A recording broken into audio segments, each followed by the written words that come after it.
Se cumplen 22 años desde la Asamblea General de la ONU designó el 25 de noviembre como el Día Internacional de la Eliminación contra la Mujer, invitando a gobiernos, organizaciones internacionales y ONGs, impulsando actividades que eleven la conciencia pública a este respecto.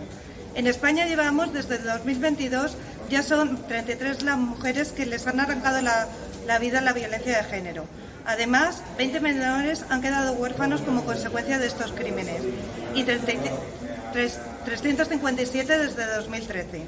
Un año más, el Departamento de Salud Elche Hospital General se une a esta conmemoración contra la violencia de género, mostrando nuestra solidaridad contra las víctimas.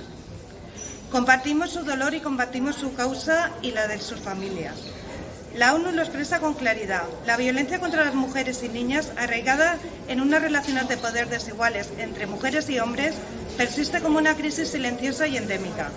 Esta situación se ha visto agravada durante la pandemia mundial que hemos venido padeciendo en los 2 últimos años. De hecho, en nuestro país, las llamadas a 016 se incrementaron notablemente durante el confinamiento. Es la pandemia en la sombra que crece en medio de la crisis sanitaria, económica, social y necesitamos un esfuerzo colectivo general para detenerla. Es preciso redoblar los esfuerzos para que enfrentar la violencia contra las mujeres, pese a ser una de las prioridades en las medidas de recuperación y respuesta a la pandemia y a la crisis inflacionista que vivimos. La violencia contra las mujeres y niñas es una de las violaciones de los derechos humanos más extendidas y persistentes y devastadoras del mundo actual, sobre las que apenas se informa debido a la impunidad de la cual disfrutan los perpetradores y el silencio, la estigmación y la vergüenza que sufren las víctimas. La Declaración sobre la Eliminación de la Violencia contra la Mujer, emitida por la Asamblea General de la ONU en 1993, define la violencia contra la mujer como todo acto de violencia que tenga o pueda tener como resultado un daño o sufrimiento físico, sexual o psicológico para la mujer, así como las amenazas de tales actos, la coacción o la privación arbitraria de la libertad, tanto si se producen en la vida pública como en la vida privada. Los efectos psicológicos adversos de la violencia contra las mujeres y las niñas, al igual que las consecuencias negativas para su salud sexual y reproductiva, afectan a las mujeres en todas las etapas de su vida. Desde Sanidad debemos reforzar nuestra mirada sensible al género. Debemos aunar esfuerzos para poder paliar el daño real causado en las vidas de las mujeres y las niñas a todos los niveles.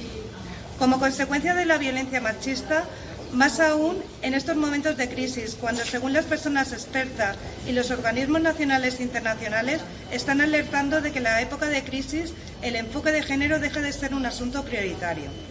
La Ley Orgánica 1/2004, de 28 de diciembre de Medidas de Protección Integral contra la Violencia de Género, constituyó un cambio que hizo posible en España que los poderes públicos reconocieran un tipo concreto y específico de violencia, que es la que se ejerce contra las mujeres, por el mero hecho de ser mujeres.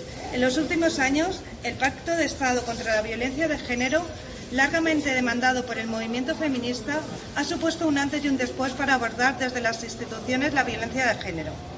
En este 22º aniversario de la designación por la ONU del día 25 de noviembre como Día Internacional de la Eliminación contra la Violencia de la Mujer, dejando atrás la pandemia con una inflación altísima y con una tragedia de la invasión rusa de Ucrania, las instituciones sanitarias debemos jugar un papel fundamental en la detección, alcanzando nuestras voces desde el compromiso y la cooperación para expresar lo siguiente.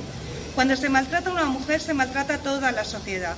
El agresor debe saber que no encontrará nunca complicidad por sus actos. La violencia contra las mujeres es la máxima expresión de la desigualdad. Combatirla desde su origen, educando en igualdad, es la mejor herramienta para su erradicación. La lucha contra la violencia de género interpela a toda la sociedad.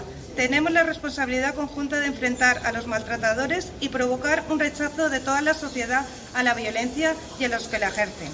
La labor de los gobiernos y de las instituciones es reforzar todos los mecanismos de prevención, atención, apoyo y protección a las mujeres víctimas. La violencia contra la mujer sigue siendo un obstáculo para alcanzar la igualdad, desarrollo, paz, al igual que el respeto de los derechos humanos de las mujeres y niñas. Aunemos nuestras fuerzas y luchemos para erradicar la violencia machista.